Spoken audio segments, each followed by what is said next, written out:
You're watching CCN, Clarksville Community Network. Produced by Goodwin Productions. Powered by CDE Lightband.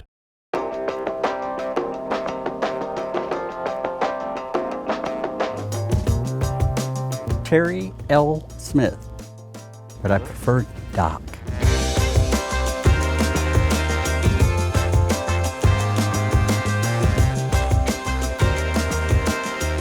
I draw 8 to 10 hours a day.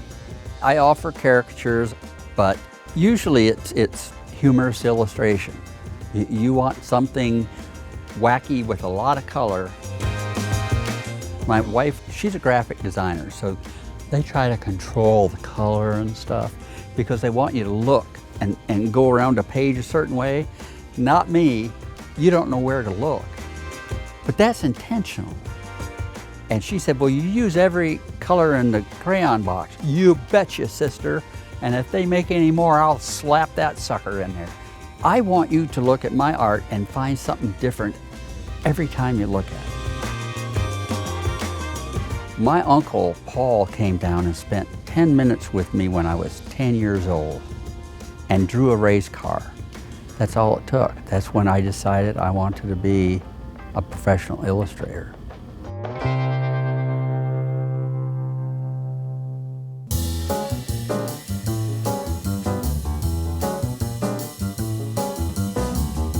I was actually in pre-med and I wasn't really happy.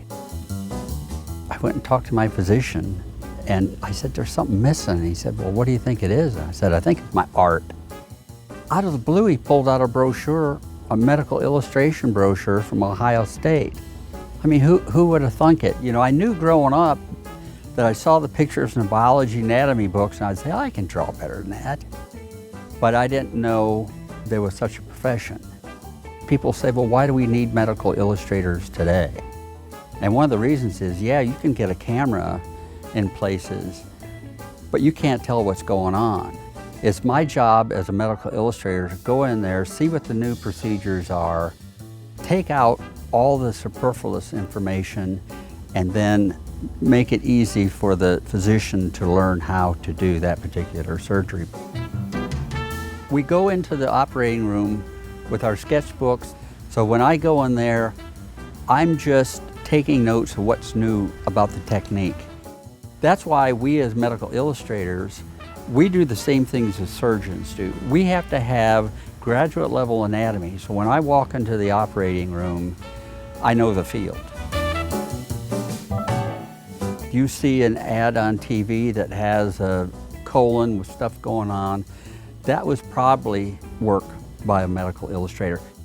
We're also in the movie industry. We're in biotechnology. We work with bioengineers designing prosthetics and so forth. We're all over the place. They only took 6 people a year in our program. So they wanted you night and day just thinking about medical art. Well, I went into medical art because I could draw realistically, and I love medicine. I didn't think I could be creative and do cartoons. I found out that wasn't true.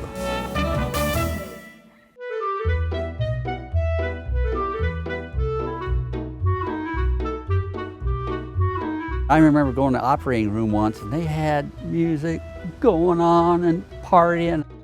I got mad. Hey, this is life or death. And the surgeon goes, chill, dude. We know it's life or death. That's why we do this. If we let the stress get to us, we couldn't do our jobs. Same thing with the cartoons. I ended up doing a presentation for a national convention called Laughing to Learn. Those doctors came to me and were asking for cartoons. It's like, look, I'm a surgical illustrator. And they said, you don't understand. If we can get our students to relax at the beginning of all the stuff they have to know, they're going to learn better. And that's exactly right. I was a working medical illustrator at Ohio State for 3.5 years, and I also taught in the medical illustration program. Then I started teaching cartooning. But before I left Ohio State, 85% of what I drew was cartoons. That became my passion. When I went from medical illustration to cartooning, it was awful because I couldn't get out of my head, that's not proper anatomy, it doesn't do it that way, or blah, blah, blah. But those constraints, it challenges me. I used to be in the commercial world where twice a year I'd send out a full color page of my artwork, front and back. But you sent them out, and most of the times they'd go in a file. If it wasn't a round file, it was a file.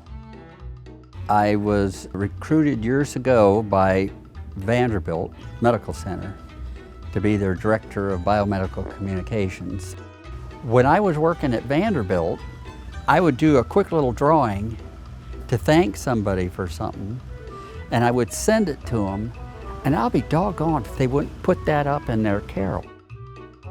And I said, that was just a quick little nonsense. Oh, but it meant so much to me.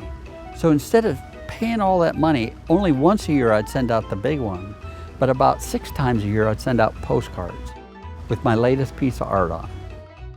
And I started noticing I was getting more work. So you've got to find a way to make yourself stand out.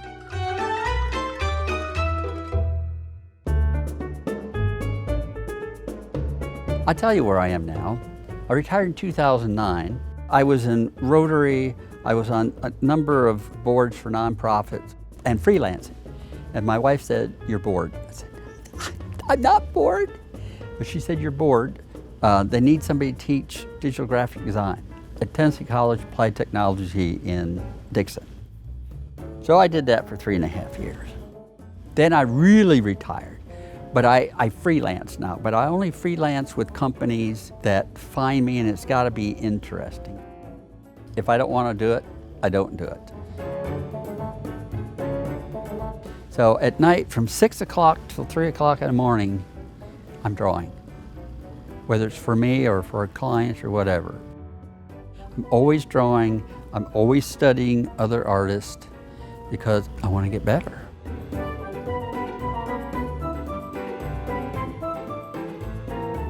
I sat there with my pit bull that I rescued. He was 3 years old. Henry and I sat there, and I sat there with my iPad just doing my own little thing and posting it. If it sells, great. If not, that's fine too. I like that. I don't have to worry about the dynamics anymore. I used to have a Mac with a trackpad, and that's how I did all my art, was with my finger and a trackpad in Photoshop. People are like, "How do you do that?" I said, I didn't know any better way. Now with my iPad, I can't imagine not having my iPad. And I don't use Photoshop or Illustrator anymore. I use Procreate. One of my students came to me and said, "Doc, this is only $10. It's like, it can't be worth much. But I tried it, and several pros around the world, that's what we're using is Procreate. You gotta keep your mind open. What I had to do when I was coming up was actually ink it separate, scan it into the computer, try to drop the background, and then try to add layers of color. Now, I do a sketch in my sketchbook, I'll scan it in, and then on a separate layer, I'll do light blue lines to change what I want. You know, you can cut out part of the sketch on your computer and move it and make it bigger or change it a little bit. I love that. Now I can do a lot more detail and a lot more work on it than I could back then. So now, sky's the limit.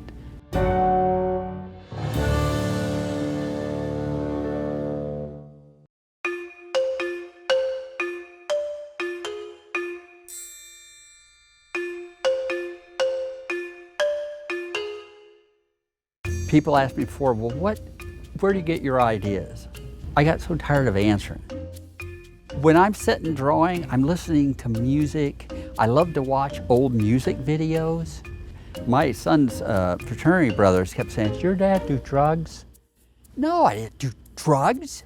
I watched Warner Brothers, I watched Tex Avery, you know, I watched all that stuff. It's inspiring. And I always told my students, go look at other people's work. Don't always copy it. When you're starting out, you kind of find a couple of people you like. Like I like Jack Davis, Mort Drucker from Mad Magazine, Rat Fink, Ed Big Daddy Roth. So let them influence you. I find artists now that I get really envious of because I think they're so much better than me. But I have to remember what my artwork is. I learned a hard lesson when I was young. I got to the point where I could draw like Jack Davis, who was my hero. He was the #1 commercial cartoonist in the world. But Mad Magazine was his big one. If you've ever seen the bugs for Raid, those are his. I got so I could draw like it. And I got a little cocky and I sent off my art to his agent and said, I want you to represent me. They were kind enough to send back a response. Normally they're like, go away, kid. They sent me a response and said, we already have Jack Davis. Why do we want another? Find your style. And at first I was really let down, but that was another, like my uncle, that was another big turning point in my career. But it was confusing because it's like, well, what the heck do I do? And it wasn't a job, but it was so valuable to me. After I absorbed it, it's like, oh, they said I'm good, but you gotta go be you.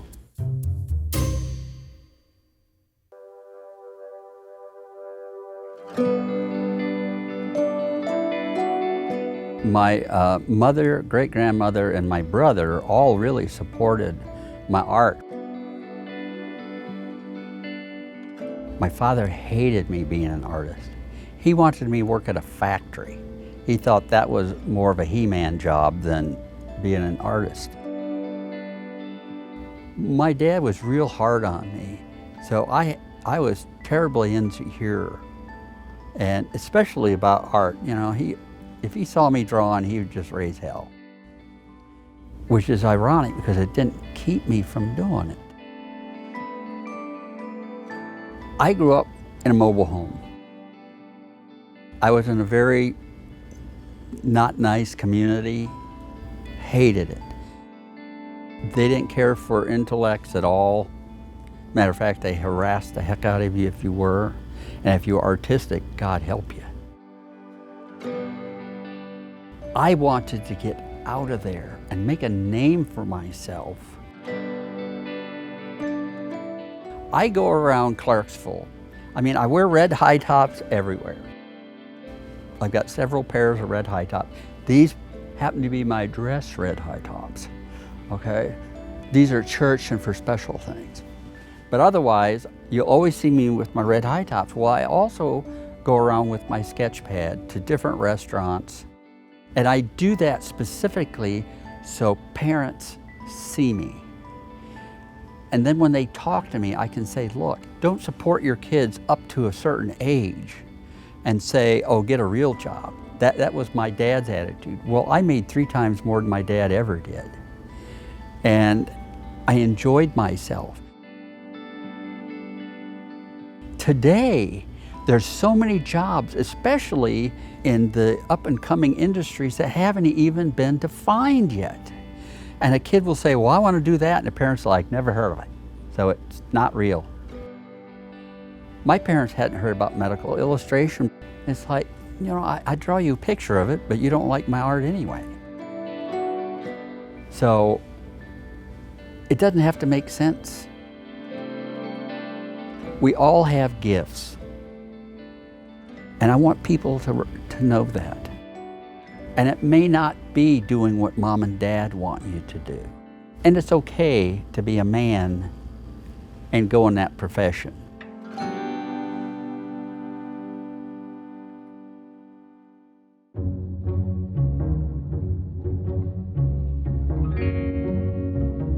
When we found out that my ex-wife was pregnant, from the day that child was born until they left the house, My life was about them. We've taken creativity out of our kids' lives. All they do is sit with video games, or they sit and all they want to draw is anime stuff. And that's just it. You know, when my son was growing up, and my daughter, we played with Legos. We didn't do the kits. We played with Legos and built stuff. We drew stuff. When I got home at the end of the day, it was about them. I got down on the floor and did what they wanted. It wasn't about me, it wasn't about TV. And I've never, ever regretted that. Your time with your kids is something that they'll never forget. My ex-wife and I had this mansion. I mean, it was huge, 3,300 square feet, 3-car garage. It was beautiful, but it didn't feel like a home. And my kids kept telling me that. So after the divorce, I got this little bitty house, and I painted all the walls in the living room a different color. And I had it where it looked like the white from the ceiling was dripping down wet paint. And I put up all my cartoon stuff. It made them so happy. From the outside, it looked like a real somber ranch house. You got inside because, you know, somebody come and go, oh my God. It's like, yeah, scary, isn't it? You know, those were some of my happiest days. My wife now, we've been married 14 years in December. She's my soulmate. She doesn't care to be rich. She just wants to be happy. I told both my kids when they were growing up, find what you love. I will send you to college, just find what you love. And they both did. It's on 2 different spectrums. If we encourage our kids to say, if you want it, it's probably not gonna be easy. My son was afraid to go to college. Today he's a senior engineer at Tesla. He got over it because I was there. Young people coming up today, it scares the hell out of them to think, I gotta make it in this world. But if their parents stay involved with them, they can do it. But they do it one step at a time. My daughter, she doesn't have a big time financial job, but she works at the National Zoo training animals. And it's her passion. Happiness, that's what it's about to her. It's really what's important. And do you think what you're doing is important? Everything we do, we're touching people in some way. That makes it important. We can all do it together if we remember we're in it together.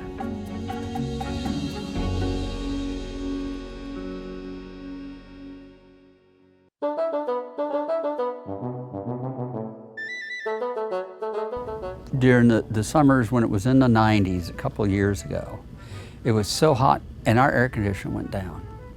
And I had a room full of computers and students.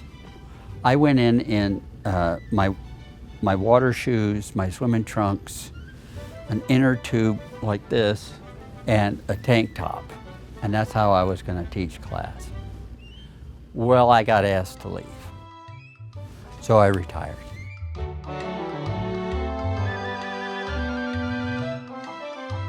This is something that I like to do a lot, and that is take, in this case, an ostrich out of its norm and add something completely different for it. So that's why I call it the reluctant swimmer, but his expression says it all. You know, I really don't want to do this. I mean, I got smiley faces in there, I got funny fish down here. I love hiding stuff, so later on you might find it. And there's always an irony going on. You know, you're playing on something. That's what I like to do. I'm constantly trying to think about how to make that 2D look a lot more dynamic, like it's coming off the page almost. I love ostriches. They're so weird that you can do so much with them. Like ducks are cute, you can do a lot with them. The Art Deco, I have the ducks dressed in true time period outfits. I did an Iron Man as Iron Duck. Took me 80 hours to do that dang thing. Instead of having rockets and stuff coming out of him, I've got a lollipop, I've got one of those fans that you kids have. I like contradictions and nonsense. Usually if I sell a piece of art, it's either the irony in it, or I sold one time, it was an orangutan hanging by a vine in the jungle, and he had a piece of paper holding with one foot and a magnifying glass with the other, and it said, always read the fine print. A lawyer bought that. You never know. A lot of times it is the text you have on there that goes with it.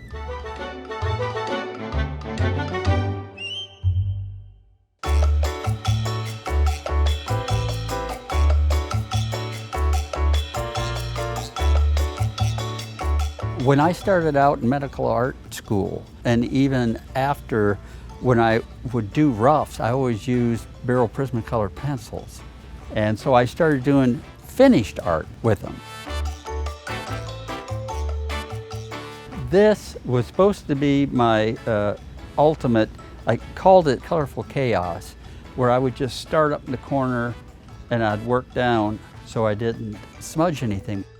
This has all my favorite characters in it from over the years. It's got an orangutan on there that doesn't have any hair. It's called Got Hair Remover. It's got a dog dragging its butt called Drag Racing. It's got Freud in a slip. You've ever heard Freudian slips? It's got Freud in a slip. But this character, Herman, was Electromut. He had taken his shock collar and turned it into where he could shock others. For my medical art, you'll see a kidney, colorful kidney. You'll see a bone, a humerus or tibia, whatever. It's really just whatever hit me. Even though when you look at it, you go, where do I look?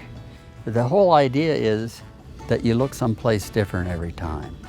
You know, I think art should be one of those things that if you look at it once and you're bored with it, then what?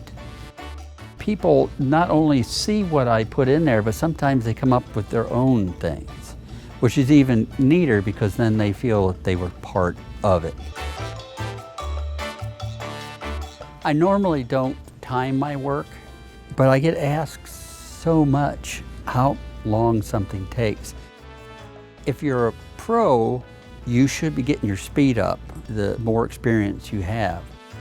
Like I can do a caricature now in probably about 8 hours the way I do it, which if you see what I do, it takes a lot. But this one, I actually timed it. Over 2.5 years, it took 300 hours. I'd do an hour here, 15 minutes there. It was always on my drawing board. I do color balance to make sure there isn't too much of one color any one place. I try to remember, use my contrasting colors and all the things that you're taught in art school. But it's nonsense. It's what I love to do.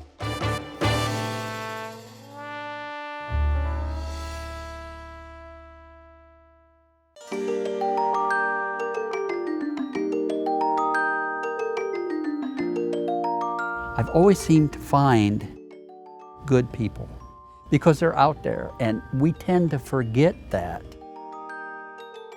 I hang out at Freddy's a lot. Those people are so dear to me. So this young guy came up to me and he said, Doc, if you ever get a chance, my aunt is a school teacher. She teaches English. You know, she would love to have a piece of your art. He said she loves the great writers of the past. And he said she also loves frogs. Okay, I'll find the great writers of the past that have croaked and we'll do the croak series. So I've got Shakespeare as a frog. I just finished Mark Twain as a frog. So it's a cool series that there's somebody else gave me the idea. I did it because he was asking for his aunt. He wasn't asking for himself. I like that. That makes a big difference. People forget that the most expensive thing that you have is your time. If somebody spends their time on something, that's huge to me. And as I get older, I know I have less and less time. So if I do something for you, there's a lot attached to it. I carry 11 by 17 prints of my line work, and I carry crayons. I went to get my license updated the other day. You wait forever. These kids were screaming their brains out, waiting and waiting and waiting. So I asked the lady, I said, can I go to my car real quick? I went and got them coloring pages and crayons. The parents were like, you're a god. It's just that little thing that makes the difference. And I love doing that. I always tell people when I do them a kindness, pay it forward. Don't give it back to me, pay it forward. And you'll see them do it, and it's like, yes, it didn't hurt anybody.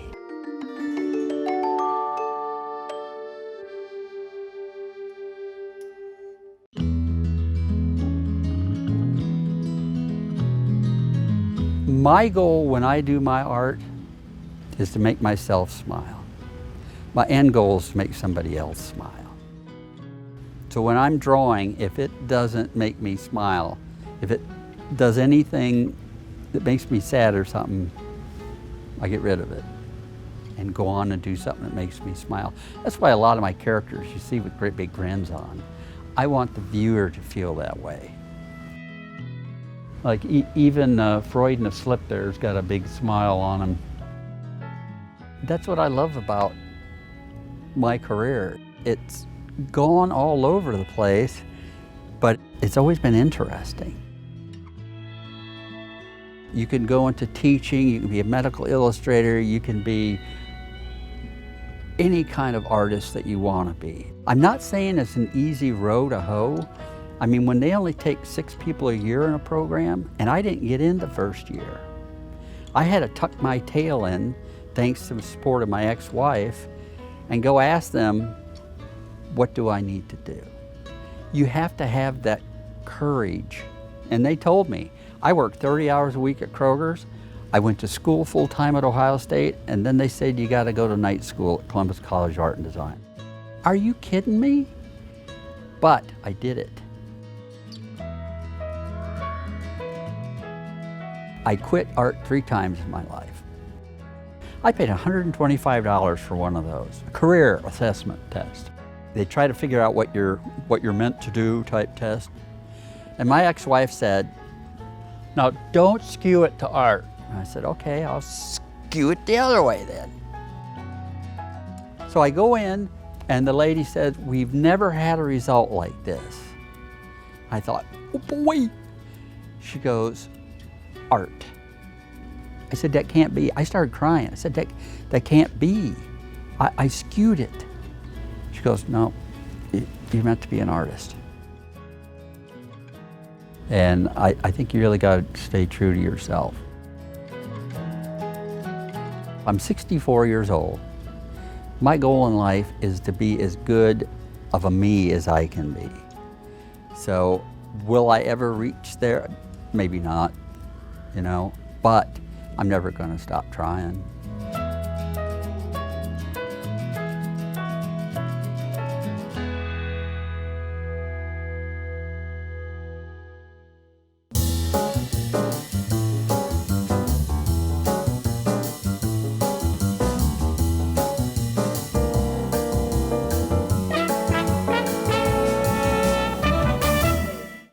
For current and exclusive content, subscribe to CDE Lightband, connecting you at the speed of light.